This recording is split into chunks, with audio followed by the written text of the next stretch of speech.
Welcome to the Coffee and Sports Morning Show here on Sports Empire Network. As always, I am Chris, and I am here with my guy, Mo. Mo, how's it going this morning, sir?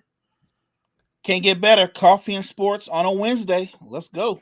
Let's go. We're going to start off with some quick news, some quick headlines. In case you missed it, here you go. The Women's World Cup final is set. England will be taking on Spain on Sunday after beating Australia 3-1. Mo later on when we get into basketball's version of soccer now. Right. I don't know what cup Miami's trying to win right now, but they're about to win something because of Messi, so good for him. The Michael Orr saga has continued overnight. It has now come out according, again, we don't know. We don't know. But according to the Tui family, Orr tried to shake them down a few weeks ago. He wanted $15 million from them. And he said, if I don't get it, I'm going to drop a negative story about the family. Could that be a lie? Sure. But again, this is just going to get more twisted. It's going to get more confusing before we figure out which side the truth lands on. In the world of the WNBA, the Liberty win the Commissioner's Cup.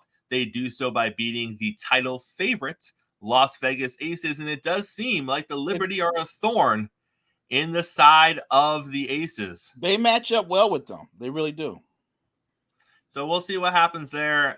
Baseball news, the Rays ace Shane McClanahan, I love that last name, Irish, McClanahan. He has to have Tommy John surgery, so he is done for the season.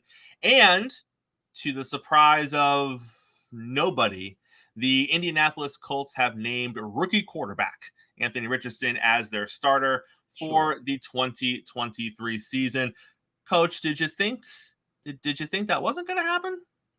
I thought that he was going to start all along. I mean, really, like, they didn't invest that much in him for him to ride on the pine. Like, the truth of the matter is, of all these rookie quarterbacks, he's considered the rawest, but he's also the guy that might have the highest ceiling.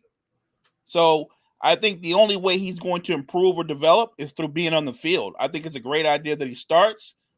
He can learn on the fly, but they really need to compliment him with that run game and not make it all about him. But people don't realize how big he is. He's actually physically bigger than Jonathan Taylor. Like, he's a big man. So when he turns the corner, when he's got to scramble, you're going to have another version of Josh Allen coming at you. Last year, 2022, I don't have the exact number in front of me, but it was just under 20% of the rushing yards in the league were compiled by quarterbacks. And again, there's so many reasons why the running back position has been devalued and is being devalued and isn't as prominent. But this is part of it. The ability and the willingness of quarterbacks to run is hurting the running back position. And there's a lot of talk in Indy while he's a rookie quarterback, and I get all of that, Mo. But at the same time, he's a rookie quarterback who's going to run first. He is, like you said, he's raw. He isn't a prolific passer, and who knows what he develops to be on the passer side. But we do know what he is as an athlete and what he is as a runner. And the first couple of seasons, Mo, you would have to imagine that's what we're going to see from him. Oh, I think he's going to definitely rush between 800,000 yards. Because, look, he can't read defenses yet, so he can't recognize when they switch up. He's probably going to go into every pass play with two reads. And he's going to go, he's not open, taking off. So it would not shock me if he rushes for close to 1,000 yards or more. No, exactly. And that's going to take away from whoever is behind him in the running back field in Indianapolis. Now, there's this trend, Mo, happening in the NFL right now, and sometimes it's funny, sometimes it's kind of curious, but it's always entertaining. And what's happening is you have these reporters who are sticking these mics in front of these NFL players' faces, and they're asking them these questions, and where they come out on the other side always makes you kind of wonder. We saw it a couple of weeks ago with Justin Fields, where he was asked to rank the top 5 rushing quarterbacks of all time, and he put himself in the list.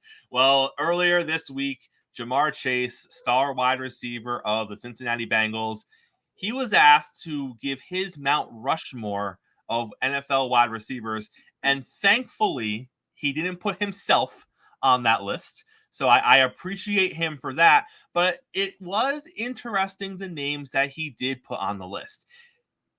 Chase's Mount Rushmore of NFL wide receivers is Calvin Johnson, Antonio Brown, Cooper Kupp, and Jerry Rice. Two names that are not on that list, Terrell Owens, and even maybe more surprising, Randy Moss.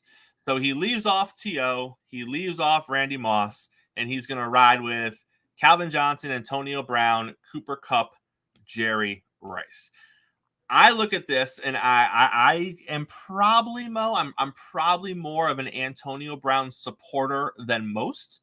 And I think the argument with Antonio Brown is, can you take a small sample size, which was about 3 or 4 years, where I think you could not even argue, where you could acknowledge that he dominated the league from that position. But how does that 3 or 4 years compare to a career of these other guys who did it for 8, 10, 12 plus years? And that's always an interesting conversation that I'm willing to have.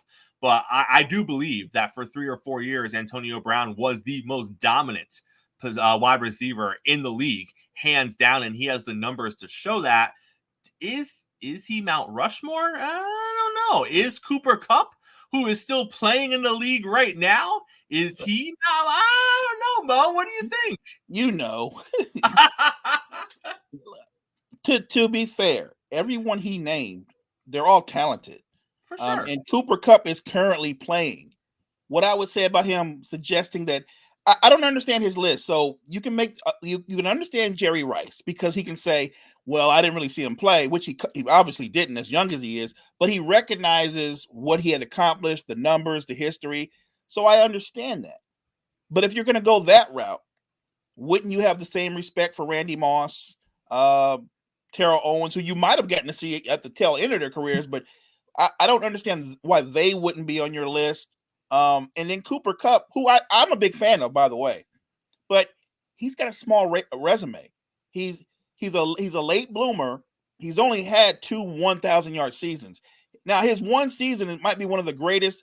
You can argue maybe the greatest wide receiver season in NFL history. Over 1,900 yards, 16 touchdowns. He was dominant that one season. But I don't think he's done enough to be on anybody's Mount Rushmore. Not yet. I think he's still going along in his career. He's still adding to his resume. Calvin Johnson, I thought Megatron was a great receiver while he played. I think I would maybe rank him in the top 10. I wouldn't have him on my Mount Rushmore. But again, this is marrChase, so I'm going to respect his list. The guy that you can make a case for, whether you like him or not, you brought him up. AB wasn't very good. He was dominant.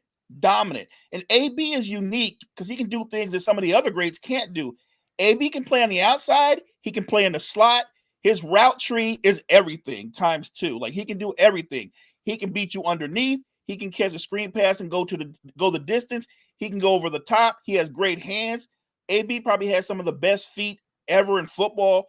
So whether you love him or not, as a player, as a talent, you can make a case for AB. You can make a legit case for AB.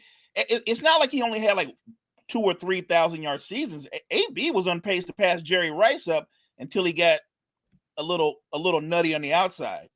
So as a talent, the most impressive guy on his list outside of Jerry Rice is actually Antonio Brown. So I respect those 2 selections.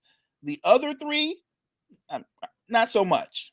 Not. And I'm not. Let me rewind it. I don't disrespect him. Let's just say I disagree because I think Kupp has to continue with his career, and then when it's all said and done, we can look at his body of work. We saw Calvin Johnson's body of work put up a lot of numbers. I don't know what he contributed to winning because a lot of his numbers came while they were losing. Right when you're Detroit during the Calvin Johnson years, they're getting blasted. So how many times are they throwing the ball late in the game and he's just racking up yards that mean nothing?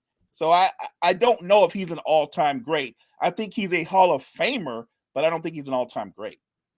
And it's that same argument that you have with what was the quarterback in Detroit who's with the Rams now? Stafford. Matthew Stafford. Stafford. Yeah, Stafford put up great numbers. Just if you look at just numbers, Stafford put up solid numbers in Detroit. But again, like you said, a lot of that is they're down 3 scores in the third or fourth quarter, and they've abandoned the running game, and they're just throwing. And when you're down 3 or 4 scores, the defense doesn't care if you score a couple at the end because you're not coming back to win anyways. And so those numbers get inflated. Right. So I get it. And it's interesting because you see this a lot with young players, and it's not a bad thing. It's perspective, right? You know what you know what you've seen, and it's hard to ask a 22, 23, 24-year-old in the game today to talk about someone whose prime was before they were born. Right. Or their prime was when they were 5 or 6 years old, right? Like how do you do that? Like if they're not a student of the game, if they're not a stat guy, if they're not a history buff when it comes to the NFL, yeah, they know Jerry Rice was great, but that may be all they know. They may have never watched tape on him. They may have watched a game or seen a game that he was in. They know Randy Moss was great, but maybe they only know Randy Moss, his last couple seasons. They didn't see the Minnesota Randy Moss. So it's interesting because you get these lists sometimes and you're like, well, why? Well, that's who they saw. That's who they grew up with. So in their mind, they are the greatest. So like you said, it's hard to knock his list because it's not like he's putting scrubs on there. He's putting talented guys on his list, but he's also probably putting guys on his list that he physically has seen play the game before. And I get that. So, and if I was sitting down having a conversation with him about football or about the great receivers of all time, I wouldn't say that his list is bad. I would just say that I understand where you're coming from. These are the guys that you've seen. Obviously, he didn't see Jerry Rice, but when a guy is considered the greatest wide receiver of all time, I'm sure he knows the history, the numbers, because they've been said time and time again.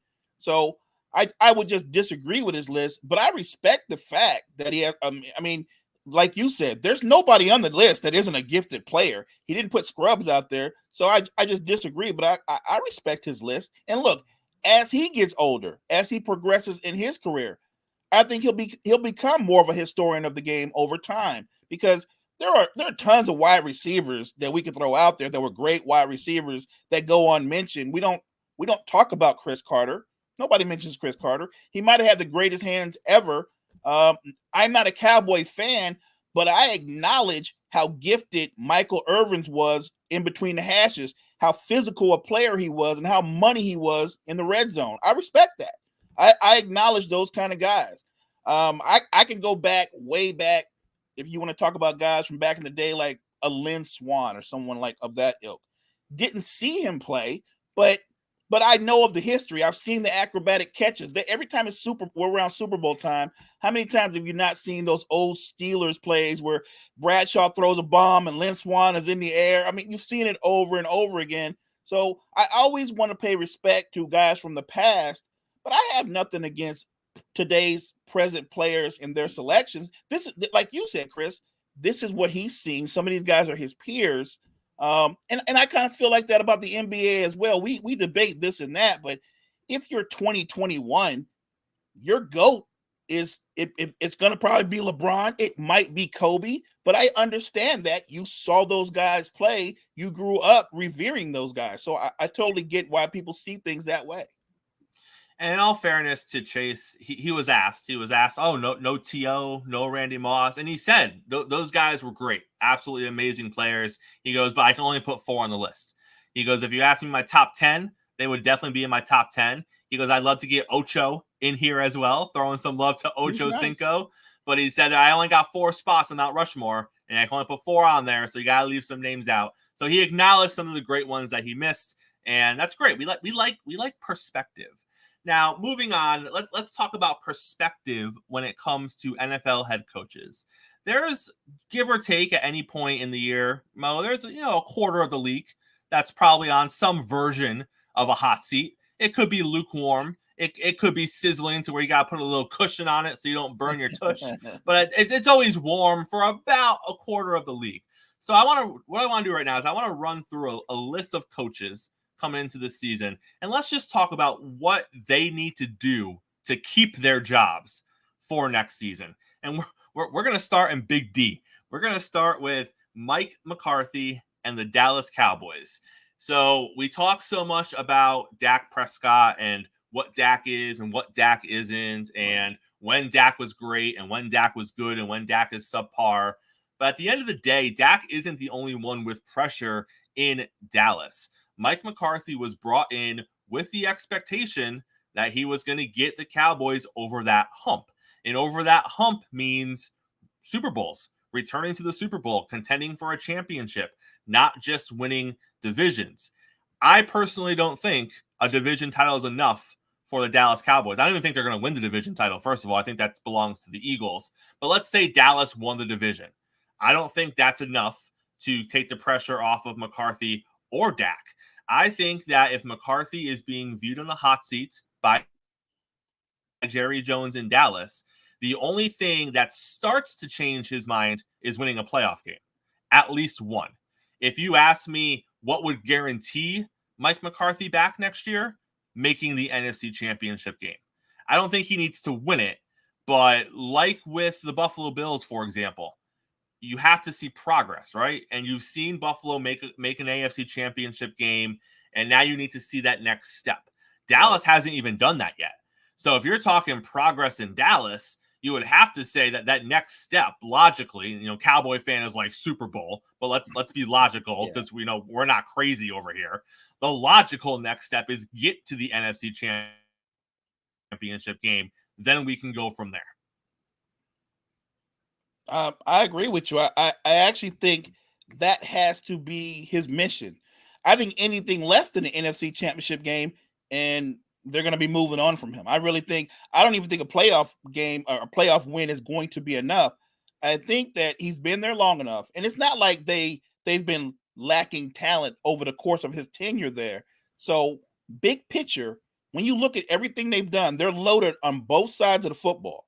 And yes, I understand a lot of pressure goes to the quarterback, but if you're the coach and you're taking over the play calling, you have the ability to set him up for success and yourself. The goal for the Cowboys, now, like you said, Cowboy fans will blow me and you off and go the Super Bowl. I'm with you. I'm more practical. You need to just take a big step. And a big step would be to play in the NFC Championship game. It'd be great if you won it for Cowboy Nation, but just get there and compete would guarantee to me that Mike McCarthy would be the coach again next year. Let's jump to the Raiders and Coach Josh McDaniels. Now, I would argue that McDaniels has been a train wreck in every aspect of his head coaching career.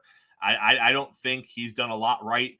I mean, you bring him in, you trade for Devontae Adams to reunite him with, his college quarterback, and a year later you're shipping that quarterback out. It's a mess. And I think that the Raiders will be the last place team in that division this year. And I don't think they're going to compete for a wild card spot. But at the same time, I also think if they are competitive in the sense of 5, 6, 7 wins, that almost hurts McDaniels more. Because wouldn't it be fair to say at this point, if you're Josh McDaniels, you need a quarterback. You need the quarterback of the future for this franchise. And there's like 2, maybe 3 in the NFL draft coming up. And if you're not in position to get one of them, what are you doing? Because you don't want to be rolling with Jimmy G for multiple years. He isn't the future of the franchise. Right. He is hey, we have everything but a quarterback, and we need someone to keep the ship afloat and win some games with a lot of talent around them. You're not that. You don't have that. You really don't have any talent on that team. I mean, yes, you have a couple of pieces here and there, but overall, you're a mess. So for me, and I get it, losing usually means you're on your way out, and maybe it is. Maybe if they go 1-16 or whatever, that is the excuse to dump him, bring in a new coach, draft that quarterback. But I don't think winning is going to be the answer right now for the Raiders, because they're not capable of winning 10 games. So what is their ceiling? 6, 7 games? I don't think that helps them in the long run. No, I actually think that losing might be a way he can keep his job too. I mean, maybe they lose and they get the number 1 pick, and he says to the powers that be, I've got my guy now. Now that I got my guy in place, give me another shot. Let me implement my system with my guy, and I'll show you what we can do. I'm with you. I don't want to use the word tank, but maybe this year, play a lot of your young players. Play a lot of your young guys. Right. Let them get out there, get some experience. Let them get better, even if it at the cost of wins. Let them play more. You're not going to be competitive. If I'm Raider Nation, I would say we need to be patient. That we're not competing for titles. We're not even competing for the playoffs. You don't want to lose, but the best thing you could do this year is to lose. The hot button word in Vegas this year should be develop. We're Oh, going to develop I like that, Chris. our names. Perfect. We're going to develop our talent. Perfect. And then around week 6 or week 7, you trade Adams for draft picks because I think you can get a 1 or a 2 for him. I really, really do. I agree. Depending on where he's going. And we keep saying things like develop. And then once you get that quarterback, everyone just feels better, right? You know what? You made me laugh because you said develop, and it becomes a mantra, right? Develop. They start getting T-shirts. Develop. It becomes the new version of the process, right? But I like that. They can say things like, it's not about wins or losses. It's about the development of these young men. You can make it sound good. You can make it edible to the fan base. So I'm with you. I love the buzzword develop. Develop. Dennis Allen, New Orleans Saints. I think Dennis Allen kind of gets I don't dislike him. A lot of people are like, we don't know what's happening with the coach in New Orleans. I don't think he's terrible. I think he's a middle of the road kind of guy. But Mo, I will say this. He better win the division. I don't think there's any excuse for him to not win the division. And if he doesn't win the division, I can see him being shown the door. Can't you? This is their division to win. Look at the quarterbacks around you in a quarterback-driven league. You've got a rookie who has a high ceiling, incredible talent, but he is a rookie. And then you look at the other teams in the division who you would say that they've got question marks more or less at the quarterback position than anything. You've got a stout defense. You do have some playmakers on the outside. Derek Carr can be a very good quarterback when he's surrounded by talent, and he has the support of a very good defense. Everything's in place that says this is your division to win. If he doesn't win the division, I think he's fired. Like, they're going to say, wait a minute. Nobody else even has, established quarterbacks. Some of the teams out there struggle in various areas, not just the quarterback spot, and you still couldn't win the division. I think he's fired. I think they move on from him because, like you said, he's a middle of the road coach, but this is his opportunity to look like the man by dominating and winning this division. One of the most interesting coaches for me is Kevin Stefanski from Cleveland. And I find him interesting because I don't know what the realistic expectation is for the Browns this year. You got a quarterback in Deshaun Watson who basically didn't play for almost 2 years.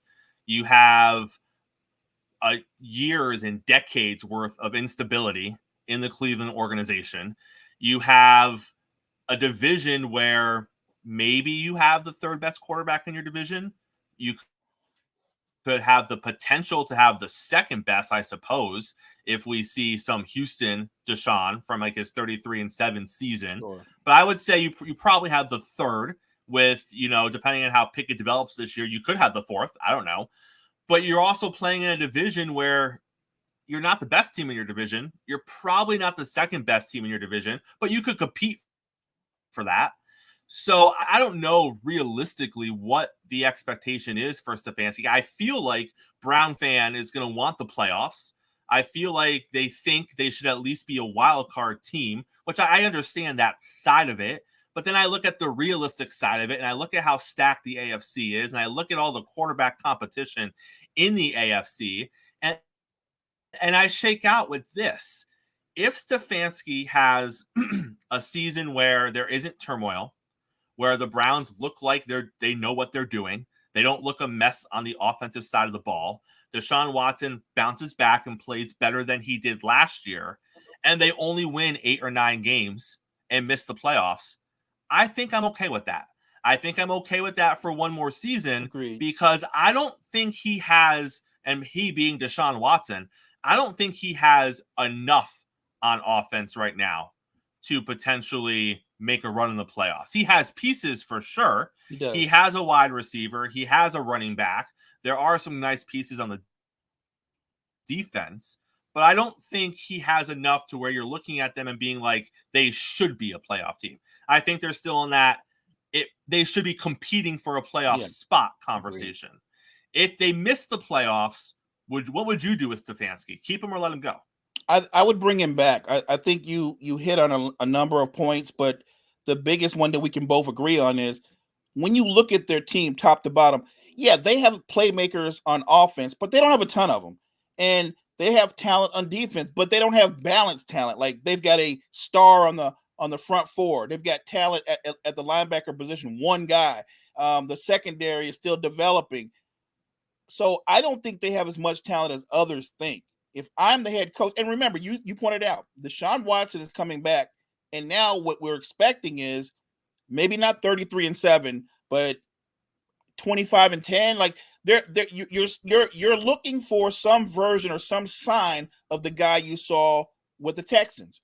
And if you can have that guy along with a 1,500-yard back, arguably the best running back in football, Nick Chubb, I think you can be competitive. I think the Browns are potentially the surprise team in the division. I don't think they win the division, but I don't think they're going to embarrass themselves. If he wins 7 or 8 games, I think the fan base, while they might be disappointed to a point, I think they'll be encouraged about what they could be going forward.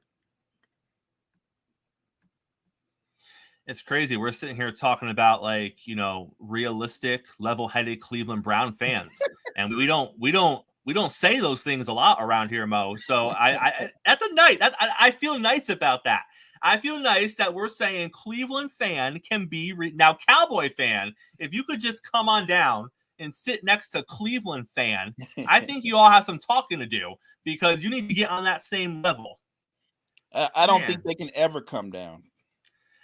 The coach that I think, and I feel free to disagree, but the coach that I think is on the hottest seat this season is Brandon Staley from the Los Angeles Chargers. No question. They bring in the new offensive coordinator.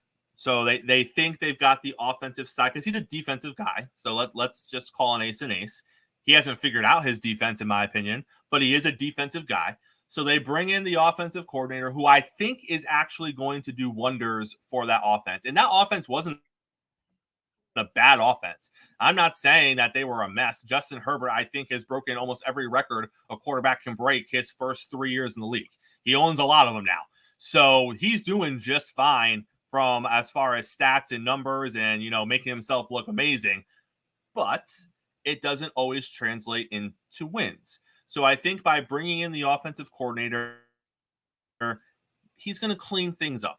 He's going to make them more productive on third down. He's going to take away some of those boneheaded plays that we see from Herbert, and he's just going to put him in better positions to be successful.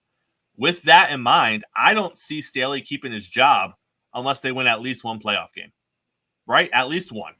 I agree 100%.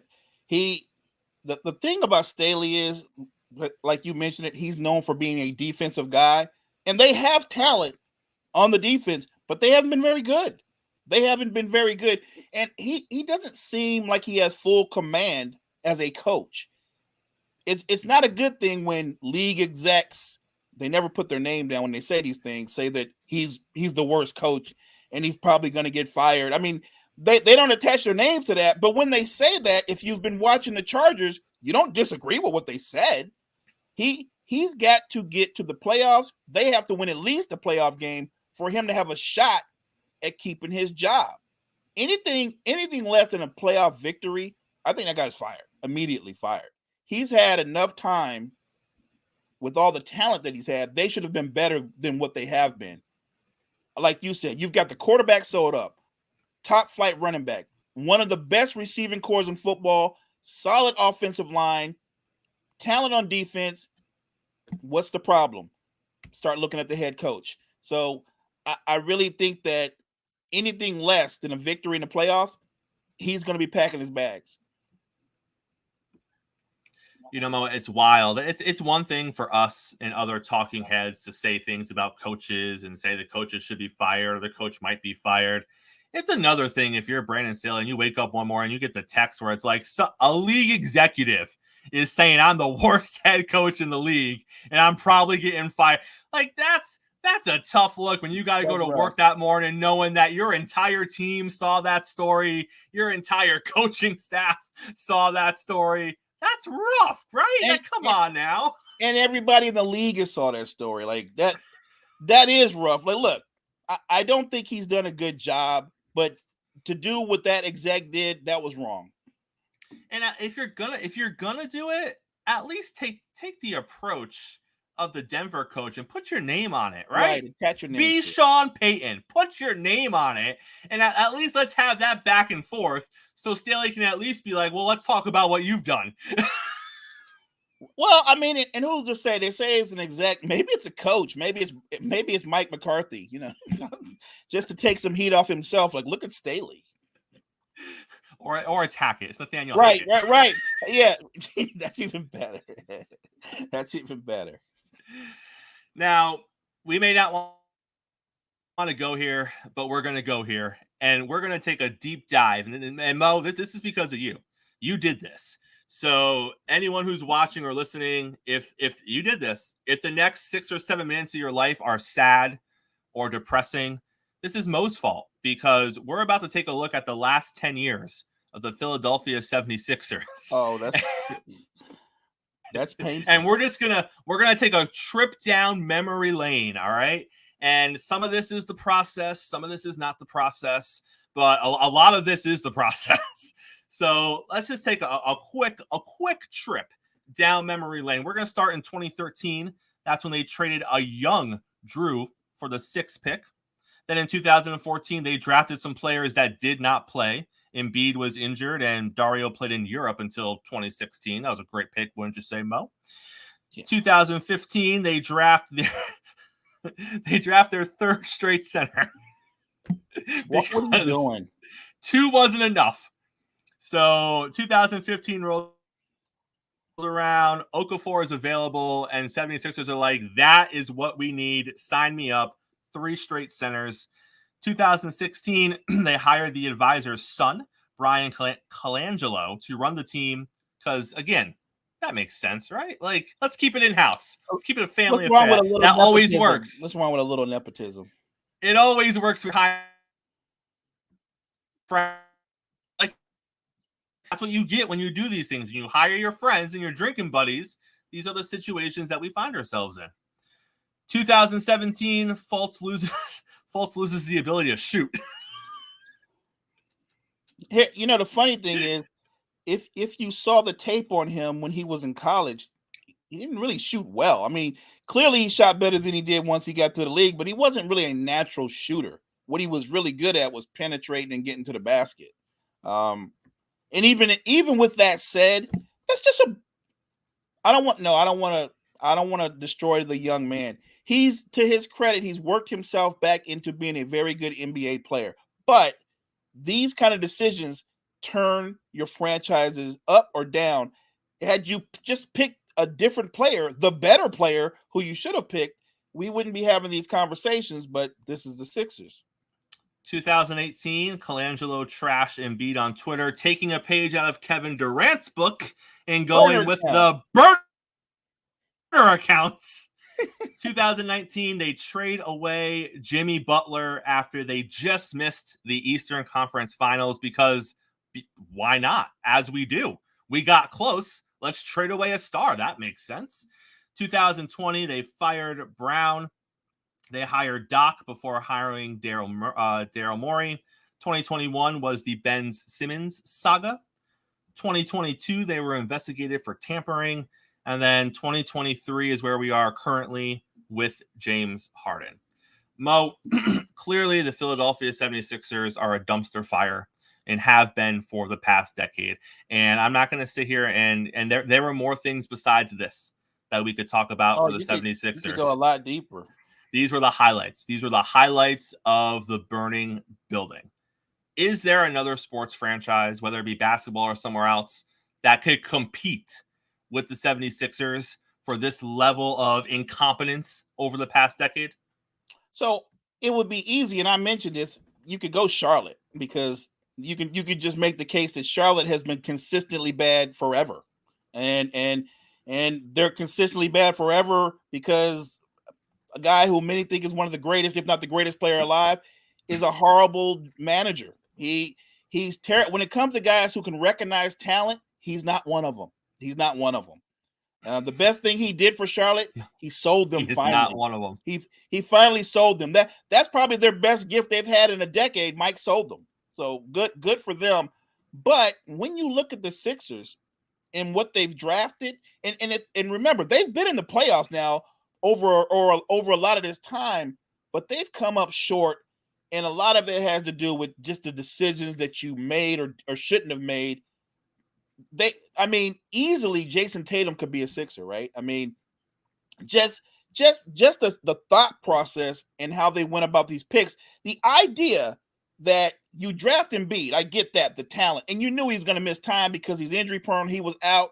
Saric, who's actually a good NBA player, but didn't play for the first couple of years in the NBA. But then you follow that up. You trade Drew Holiday.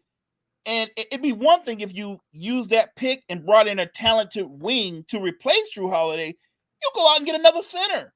And the center, no offense, he didn't become a star. Nerlens Noel, matter of fact, Nerlens Noel is Jackson Hayes before Jackson Hayes. He didn't do anything but get good cardio, and he's done it for over a decade. And that's the guy that they drafted. That hurts those kind of moves. It sets you back for years. It sets you back for years. They've just made so I'm going to discard Charlotte. I'm going to go with you. I'm going to set Charlotte aside because they've just always been bad. The Sixers have been mismanaged worse than anybody over the last 10 years. At least in the NBA. I mean, you can look somewhere else, but in the NBA, they've been horrible. Let me throw one more at you, and I'll go outside of the NBA. The Cleveland Browns. I just want to throw some names at you real quick. All right. We're going to go 10 years. So we'll start in 2013. All right. Starting quarterbacks for the Cleveland Browns: Jason Campbell, Brandon Weeden, Brian Hoyer, Johnny Football. They didn't fall into Johnny Football. They thought Johnny Football. I don't watch tape. I've never watched tape my entire life. I watched no tape as a Cleveland Brown. They thought Johnny Football was going to save that franchise. That tells you what kind of talent advisors they had over there. Connor Shaw, Josh McCown, Austin Davis, Cody Kessler, RG3. He was going to save Cleveland for a little bit. They drafted Deshaun Kaiser, Kevin Hogan, Tyrod Taylor, and that was before young Baker Mayfield came in, which ups and downs for sure.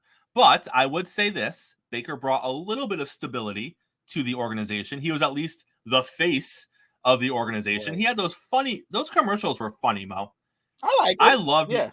There were some funny commercials, all right? Then you step into the Deshaun Watson thing. Like the Baker thing has fallen apart, and you step into Deshaun Watson, which no one else really wanted to step into. But not only did you step into it, you fully guaranteed it. You just gave the man all the money, so no matter what happens. That one to me, and look, we're not talking about talent. I'm just talking about that was puzzling. Like in light of what you knew, with all the things that are going on, and we talk about we were talking about yesterday with the young man and his situation in baseball. That was worse, far worse. And you didn't just trade for him. You said, yeah, we're going to bring you in.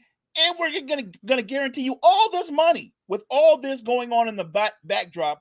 I did not understand that. You know what? When you just on that alone, and when you gave me that roundabout list of quarterbacks, Cleveland's right there with the Sixers.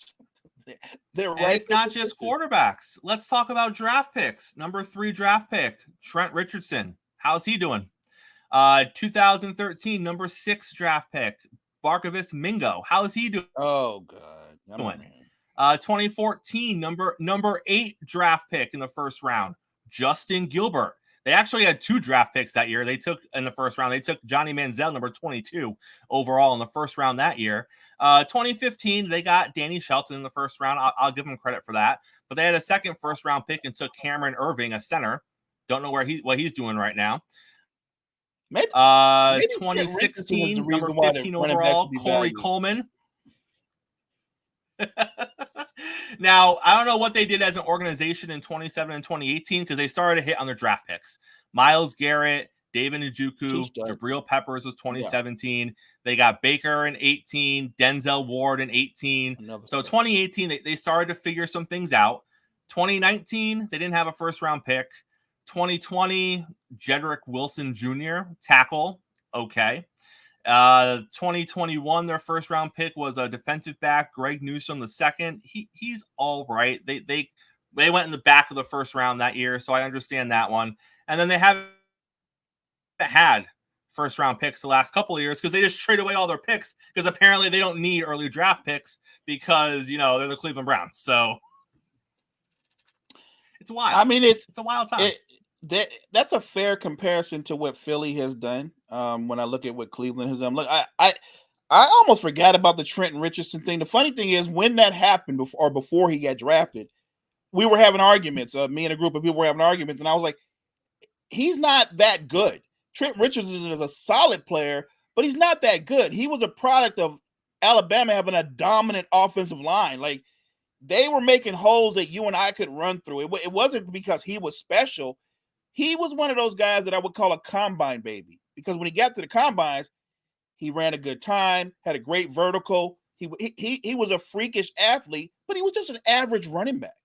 And when Cleveland was done with him, I remember the Colts jumped all over him. They were like, "We're going to get Trent Richardson. He's going to be our number one back." And I was laughing at Colts fans because I was like, "No, he's not. No, he's not. Trent Richardson is not that guy. He just isn't, and he never was."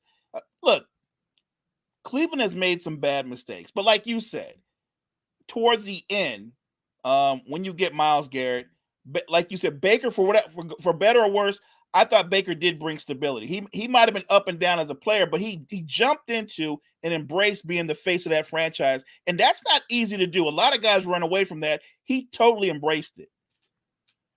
So I give him all the credit in the world for that. Look, I don't doubt Baker Mayfield's confidence. He may have his struggles from time to time, but he's a legit NFL quarterback. Now, when you want to get into the argument about what tier he is, this or that, I'm not saying elite, but I'm saying that he's a capable quarterback.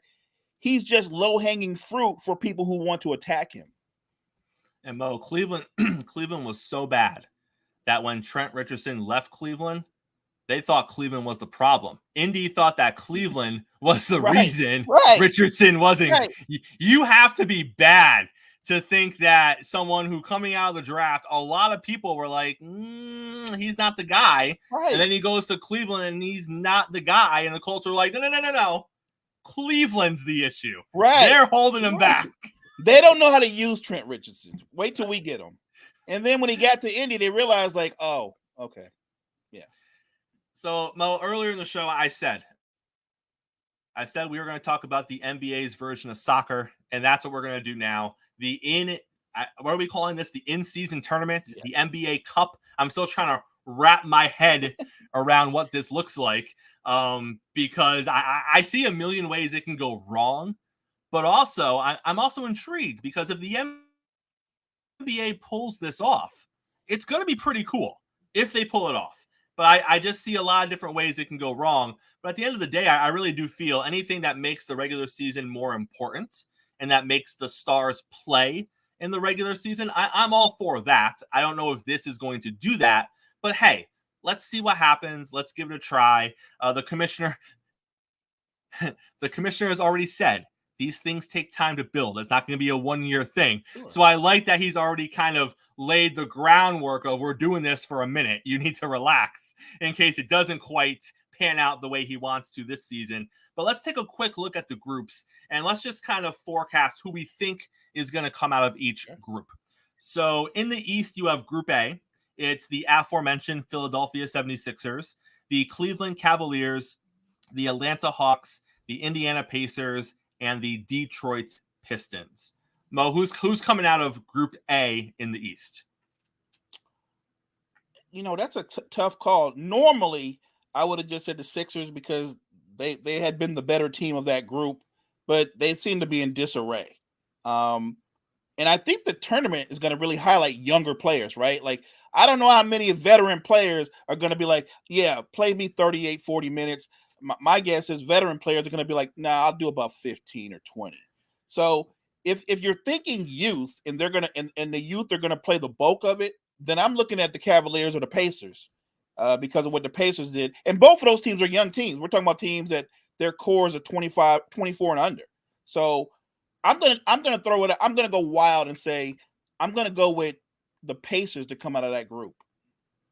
And like you said, keep in mind this is happening during the regular season. These are regular season games that are supposed to mean a little extra. So if this is happening on a Tuesday night in Indiana, like you're right, the veteran guys who normally don't get all hyped up for a Tuesday night game in Indiana, I don't know if they're going to get hyped up because now you put the label of the in-season tournament qualifier on this Tuesday night game, whereas the young guys who are hyped up for every game, right, who always want to be out there on the floor, now they have a little extra to be playing for because there's the $500,000 per player for the winning team of all this. This is a Tuesday night game in Indiana that may not have been on TV, and now it's going to be a nationally televised game, or at least in more markets than it would have been. So maybe you're going to have some of those younger talents be like, oh, this is a thing, right? And they're going to wrap their arms around it. Whereas the 34-year-old vet's going to be like, all right, you go do your thing, children. And look, to the commissioner's credit, Chris, this can work so well. I'm a basketball junkie, so I'm going to watch. I can't control myself. I'm going to watch. But the casual fan, the younger casual fan, I think you can pull them into this. You can pull in a younger fan base and they'll embrace it. Remember, a lot of these teams, these younger teams, we're talking about guys that are college age. We're talking about some teams, their core, they're like 22 and under. This is going to be like the NCAAs all over for these guys. So I do think this swings, at least right now, initially, towards younger players embracing this and attacking this, because for younger players, like you said, they're always hyped up, but it also gives younger players bragging rights, another thing that matters to them. The older, seen it all, done it all veteran is going to be like, do you, young guy? I'm going to sit this one out. I'm only going to play about 20, 25 minutes, but do you? So in the East, we have Group B. Group B is the Milwaukee Bucks, the New York Knicks, the Miami Heat, the Washington Wizards, and the Charlotte Hornets. As things stand now, assuming Dame is not with the Heat, who comes out of that group? Now, we just talked about youth embracing this. The Milwaukee Bucks are not a young team, but Giannis is one of those rare stars. Everything's a competition to him. He doesn't know how to take games off. That guy's going to play 35, 40 minutes. That guy's going to compete. And if he plays, Holiday's going to play, Middleton's going to play. They follow his lead. So I'm telling you right now, the Bucks are going to come out of that group. Group C in the East is the Boston Celtics, the Brooklyn Nets, the Toronto Raptors, the Chicago Bulls, and the Orlando Magic. I'm going to take the Celtics. I think that normally, like you said, they wouldn't be motivated to play something like this, but I think they're going to still be trying to develop some chemistry with Porzingis. So I think he's going to play more. Tatum and Brown will be on the floor. I think the Celtics are going to win that group as well. Look, and really, when you look at that group, it's not a strong group. Well, that's the thing. I mean, one of the knocks on the Celtics is under pressure, they crumble. And it would be different if in this group you had multiple NBA championship contenders, which you don't. Agreed. You have the Boston Celtics as a championship contender, and you have a couple of teams that you're like, they could make the playoffs. Right. And then you have a couple of teams where you're like, they're probably not going to do much this season. If Boston doesn't come out of this group, now that's another knock on Boston of, wow, really? You know what? You couldn't even come out of your group? It's crazy, Chris, but how about this? What if they win it what people are going to say is you can't just win that. This puts more pressure on you to win the title, to win it all. Like that can't be your bragging right where you're satisfied and you want to like hoist up whatever kind of trophy you get. The Celtics to me are championship or bust. No, I agree. Let's get to the West. West Group A, the Grizzlies, the Suns, the Lakers, the Jazz, and the Trailblazers. The Grizzlies, pretty competitive. That's a pretty good grouping because even though Phoenix has some veterans, they're going to want to play. You're going to want to develop chemistry with Bill, Book, KD. They're going to play. They're going to compete. I think the Grizzlies, because of how disappointing a season they had, I think they're going to be motivated to compete hard. You've got Marcus Smart there, a veteran who's going to get in these guys' ears.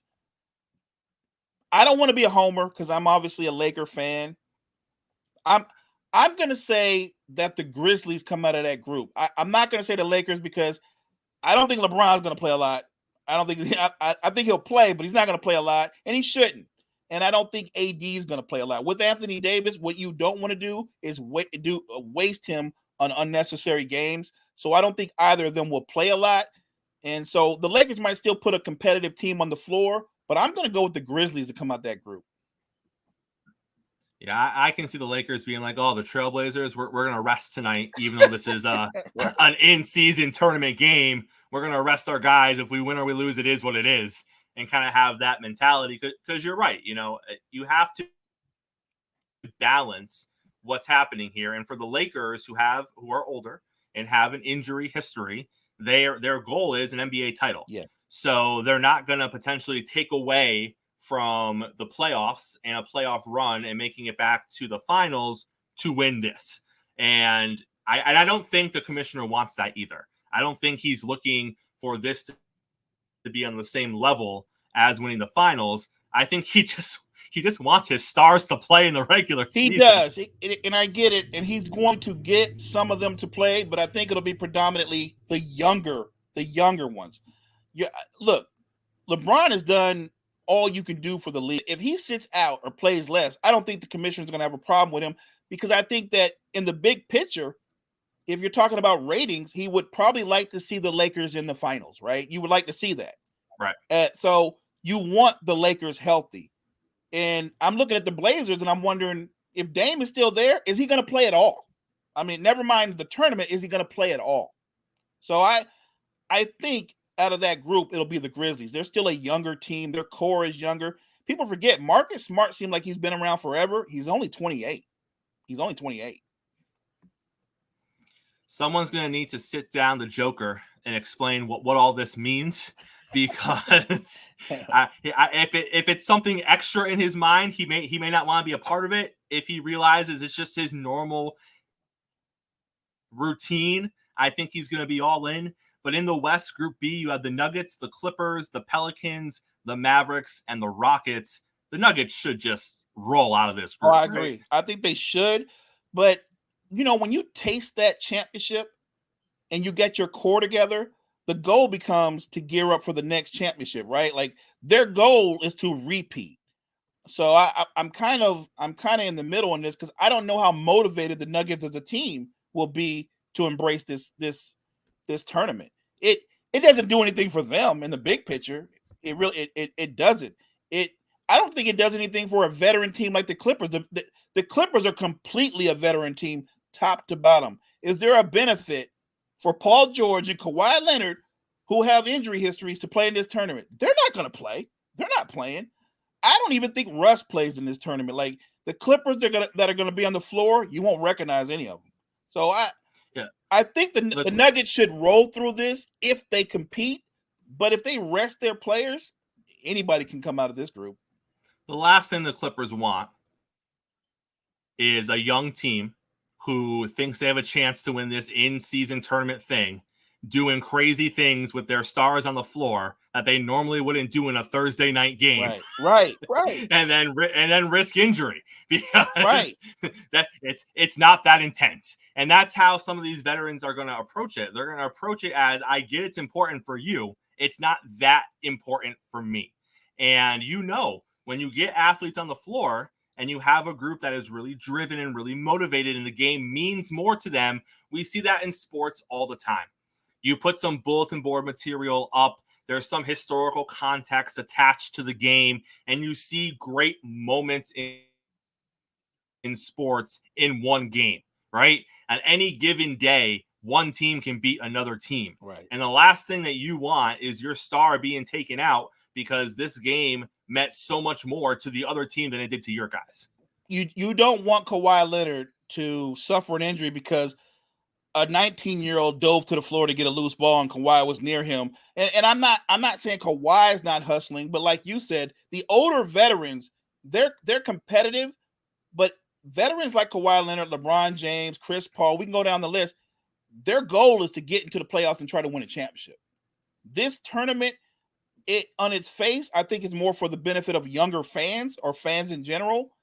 I don't think veterans care that much about this tournament. I don't think it carries any weight with any veteran player, at least not any veteran star. Maybe a veteran who's more of a role player, who's still maybe fighting for a position or maybe thinks he's auditioning for his next job. But an established star, they're not going to care. And then our last group, the sixth group, is the C group from the West. It's the Kings, the Warriors, the Timberwolves, the Oklahoma City Thunder, and the San Antonio Spurs. Wow. I wanna lean towards the Kings, but really, when they're 100% healthy, top to bottom, even though the Kings made the playoffs, I think Oklahoma City has more talent than the Kings do overall. I don't even think it's close. I think they just have way more talent. If they field a healthy team, they got Chet, the guys they've already drafted, the guys that are second-year players, and then they've got SVG. Look, I predict that they come out that group. I think they're the best team in that grouping. A lot of people would maybe say the Spurs, but I would say you're putting a lot of pressure on Big Vic. He's got a lot of talent, but he's got some work to do. I'm gonna go with the OKC Thunder. I no disrespect to the Kings. I like what they did last season, but I think talent-wise, and maybe even best player-wise, I love De'Aaron Fox, but I don't think he's better than Oklahoma City's best player, who's an elite, maybe top 7 player right now in the NBA right now. So I would say the Thunder are the better team. Shai is just a beast. If you've never seen Shai Gilgeous play, he is a monster. So Mo, NBA Hall of Famer Rick Barry, who feel how you want to feel about Rick Barry, but NBA Hall of Famer Rick Barry came out and he had some, not nice words for the richest man in the NBA right now, young Jaylen Brown, who is with the Boston Celtics. He does not agree with the Supermax that Jaylen Brown received. And more importantly, he does not think that he is worth the Supermax. He said, and I quote, you look at some of the contracts they have, even Brown, $306 million. I mean, that's just hard for me to believe. His average in the playoffs for them is 18.5 points a game. I mean, 18.5 points. And he's going to make $69 million in the last year of his contract. But 18.5 points a game, that's nothing. Seriously. To pay someone that kind of money, and he's a nice player. I really like him. But, man, he's going to have to improve his game. He turns the ball over way too much. Is Rick Barry out of pocket for this, Mo? Or is he just saying facts? I think he's saying what a lot of people have said. Before the contract got done, when you knew he had the potential to make that kind of money, most people were saying, well, the Celtics, they're going to trade Jaylen Brown. There's no way they're giving him that type of money. They're not going to do that. He's not worth it. He's not a top 10 player. And he's not a top 10 player. He's probably, I would say, top 15, 20, probably in that range. $300 million. You look at the numbers, and it's a staggering number for a guy who's the second option on his own team. I understand where Rick Barry's coming from, and he's right. Just from a basketball standpoint, Jaylen Brown turns the ball over far too often, but it's usually when he's over dribbling. When Jaylen Brown catches the ball and he just attacks, he's a completely different player. When he tries to beat somebody off the dribble in traffic, he gets consistently ripped. It's just a reality. He's already, to be fair though, he was all NBA last year. He's multiple time All-Star. He's played in the finals the Celtics, with him and Jason Tatum, I think they've made multiple conference finals.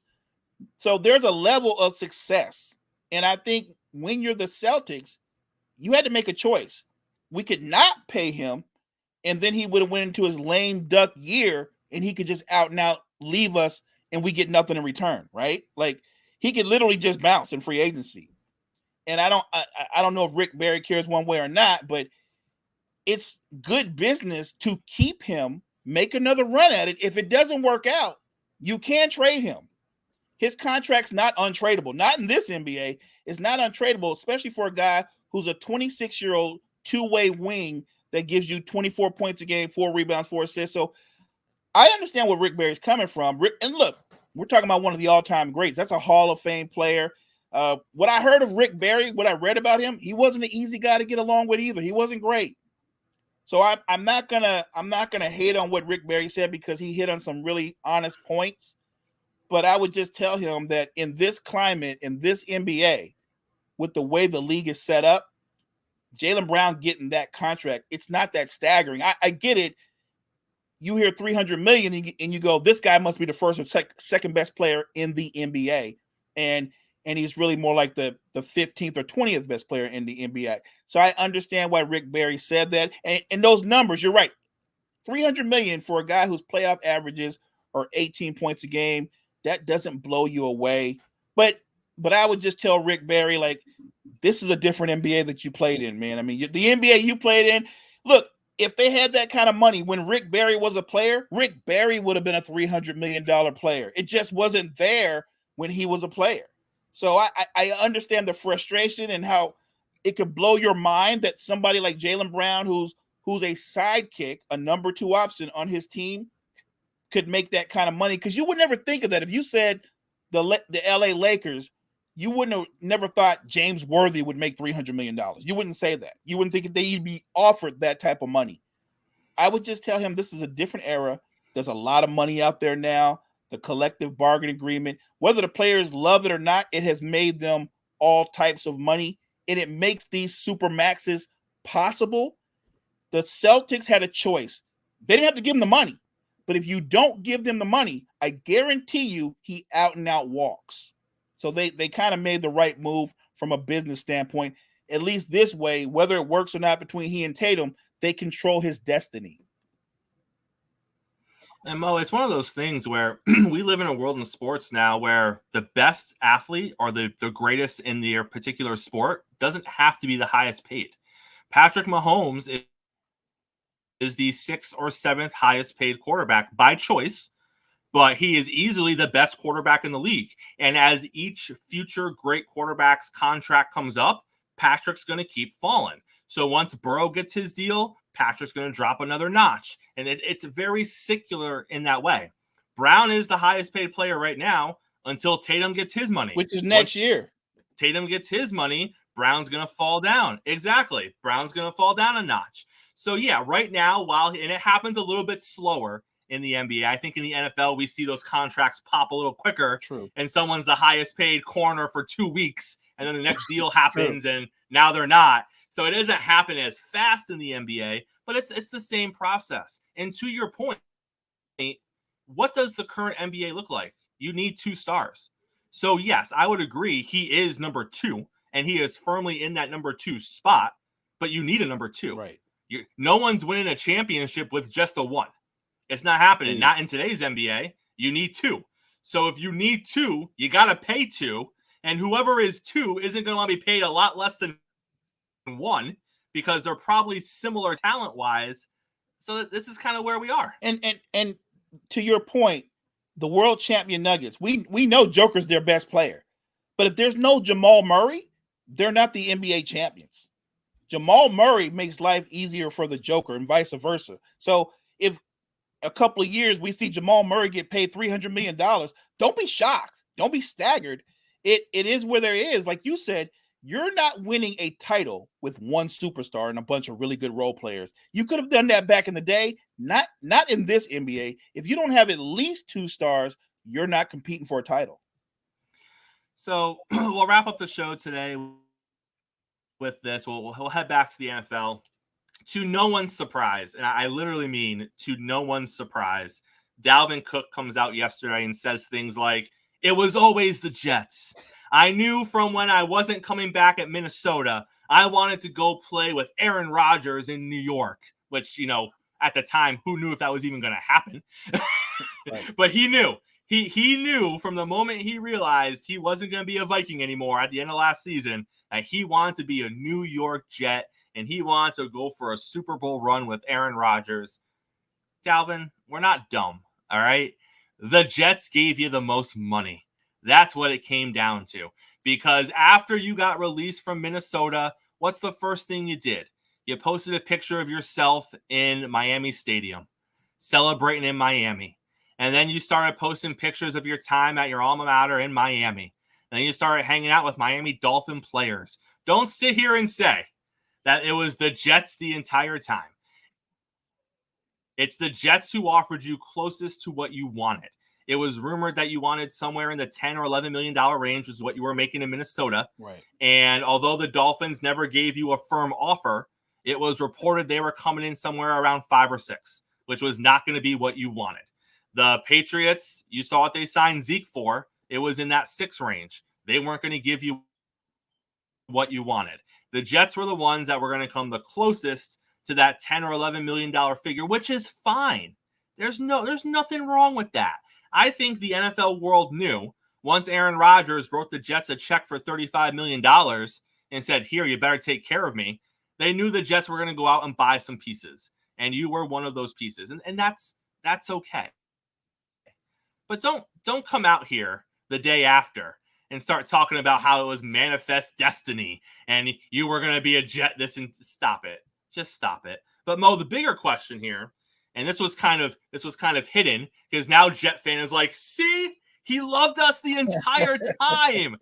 That's what Jet fans talking about. What they're not talking about is Dalvin's not coming to camp this week, and he may not be coming to camp next week because he's still at least a week or a week and a half out with his shoulder recovery. He's about to have a kid, so he's going to miss a little bit of time because of that. So let's say he misses the next 2 weeks. Now he's coming to camp at the end of the preseason. I get it. Maybe we're going to see him in the preseason anyways. That's perfectly fine. Some starters don't play the entire preseason, and they do just fine in the regular season. But this is a guy who hasn't been with your team. He hasn't played with your offensive line. He doesn't know your playbook. He's never played with Aaron Rodgers. I get it. He wants to be there, and he wants to win titles. That's all great and fantastic. But you would have to argue that it's probably better he get there the sooner he can. And missing the entire preseason with the practices and all that probably isn't going to help him get integrated right away. Plus, he's coming off of an injury. So here we are, 1 day removed from the glory that was the Dalvin Cook signing for New York Jet fan. And are these red flags a little concerning for you, Mo? They are to me. I mean, we mentioned the potential and what he could be for them, but we were thinking he would be able to fill in for Breece Hall till Breece Hall got 100%, right? We thought that maybe he would carry the load until Breece got up to speed, and then they would split carries, and he was going to be a major factor in their offense to me in the first few games of the season. And now you're wondering, is he going to be a factor at all? Because like you said, he's not 100% healthy. He's not going to do preseason. He's not in practice. He doesn't know any of them plays. He has no chemistry with the quarterback or the offensive line. He's missing all those reps that you can develop chemistry. There's no way you can just step right into this, even if you're a talented player, and it just works out of pocket. That's not how the NFL works. So if I'm a Jets fan, I know they were just celebrating, but I'd be very concerned about this because you basically brought in a guy to buy you some time for your future star running back to get healthy, and he's not healthy. So I'm guessing Carter's going to be the starting running back because this guy's got a shoulder problem, doesn't know the playbook, and we don't know when Breece Hall is going to be back. But I wonder if the Jet GM, the physicians, everybody in within the organization thought, yeah, we know this guy's not going to play anytime soon, but let's go ahead and sign him anyway because now it looks like you got sold a bad bill of goods. And then you got Michael Carter, who, let's be honest, coming into this season, he was going to be the starting running back. because you got Breece Hall, who's coming back from an injury. So as he's going through camp and he's going through the preseason, yeah, this Dalvin Cook stuff is in the background, but he's RB1. He's getting those RB run touches. He's a big part of the offense. You sign Dalvin Cook, let's be honest, it's deflating a little bit, right? Because now you realize, well, shoot, I'm probably going to go into the season at RB2 because the fans are going to want to see him. The coaches are going to want to get him on the field. Then when Breece comes back, I was going to be RB2 anyways when he came back. Now I'm RB3. Like, what does my role look like with this team going forward? And then in a perfect world, you say you're a professional. You roll with the punches. You go out there and you're probably going to be RB1 the first game or two. Right. You're going to take a back seat once Dalvin Cook comes back. And you're going to take the third back seat once Breece Hall comes back. But that's in a perfect world. That's in a world where young men are able to compartmentalize the fact that they're not going to be a huge part of this offense when all the pieces are healthy. And does that affect him at all? We don't know, but that's a valid question to ask, right? It has to affect him. Like you said, you're human. Now you went from being RB1 to, am I auditioning for my next team, right? Like I might not even be part of their future. I know Dalvin Cook's only signed for a year, but if him and Breece Hall are splitting the carries and all the time with the quarterback, what's my role in the team? Am I the goal line back? Am I short yardage? Like what is my role on the team, and what does that leave me for my future? Like you said, in a perfect world, the young man can focus and go, I'm a professional. I'm just going to go out and do what's best for my team. And he might be able to do that.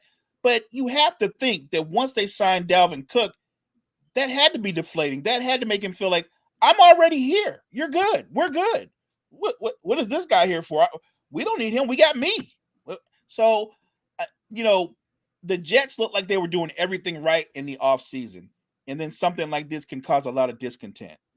And I hate to be that guy, and I'm a Dolphin fan, so maybe that's part of it. But we know that Aaron Rodgers is a little prickly, and we know that Aaron Rodgers is a little hot and cold when you change up what he's comfortable with. And who has Aaron Rodgers most likely been working with out of the backfield since he's been in New York? Carter. It's probably been Carter. So whatever relationship he has with his running backs, it's going to be with Carter. And I'm not saying he doesn't want better talent. And I'm not saying that Carter is a better running back than Dalvin Cook is, because he's not. But at the same time, you can't overlook the fact that Aaron takes time to adjust when you change things. And he doesn't always adjust the way you want him to.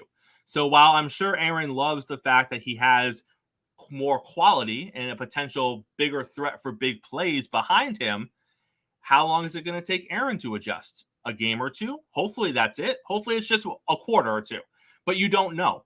You don't know what that disconnect is going to be. And as you know, Mo, when you're going through camp together, when you're going through, you start to pick up on tendencies. You just start to know what the other guy is thinking. You just start to know where the other guy is going to be.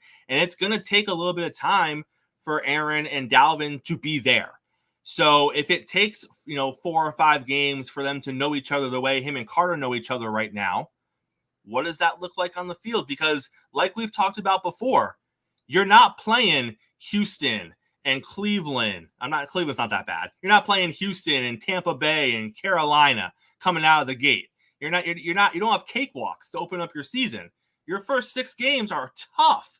So you need to be all systems go on the same page from week 1 through at least week 7 before your schedule starts to ease up a little bit. So if you stumble out of the gate a couple of games, who knows what that does for their entire season? Because what we're not talking about anymore is what is Aaron Rodgers going to look like, because he's still playing with young receivers. Right. He's still playing with a different line. He's not in a different system because he has Nathaniel Hackett. But again, that's stuff that we've just stopped talking about because Aaron's taking the kids to dinner. Aaron's going to concerts with the kids. Aaron's going to Taylor Swift. Aaron's all, I'm the mayor around here. I love everyone. I talk to everyone. Right. That's great. But we're only a year removed from cranky Aaron, who doesn't like people he doesn't know, who when someone doesn't go where he wants them to go, he just acts like they're not on the field anymore. That doesn't just go away, Mo. If that's part of your personality, that's part of your personality. and it won't go away. Remember, you hit on this. What happens when they put Dalvin Cook in on 3rd and long and he misses an assignment, misses a blitz, and Aaron Rodgers gets his clock clean because Dalvin Cook didn't recognize that was his assignment. And that missed block might not just hurt you on that possession. Maybe it cost you for the game, maybe because Aaron Rodgers gets injured or it's a fumble. Like those kind of things, knowing how Aaron Rodgers is, that won't be a great way to start off his relationship if you're Dalvin Cook. And like you said, once Aaron doesn't like you, it kind of stays that way. He doesn't like you. It's very hard to get back into Aaron's good graces. Right.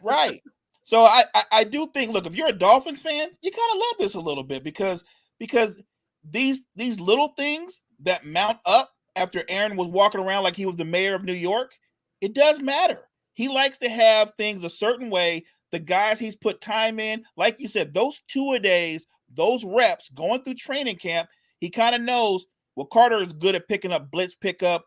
He's good coming out the backfield. He can catch the ball better over his left shoulder rather than his right shoulder. Like little things that Aaron Rodgers picks up on and makes use of. Then you bring in a new guy, a new dimension, and he's got to learn everything about him on the fly. And you're getting ready to head into the season, and Aaron doesn't like to be rushed. So I do think this can impact them early in the season. And Coach Mo, before we get out of here, the Patriot fan, I feel really bad for you today because for an extra $2.8 million, less than $3 million, you could have had Dalvin Cook. I really truly believe he was looking for money. And I think that the bigger, now maybe it would have been $4 million. Maybe you would have had to have matched his Minnesota contract because maybe he looks at it and he's like, I want to play with Aaron as opposed to Mac Jones. But I'm a firm believer. If you just gave him enough money, he would have came to you for a year. And he is a playmaker, and he might be in the back end of his prime, but he is still in his prime. And you settled once again for an offensive piece, not a weapon, because Zeke is not really a weapon at this point, but he's a piece. You settle for an offensive piece that is just as mediocre and uninspiring as the rest of your offensive pieces. Yeah, Juju Smith-Schuster, Devontae Parker.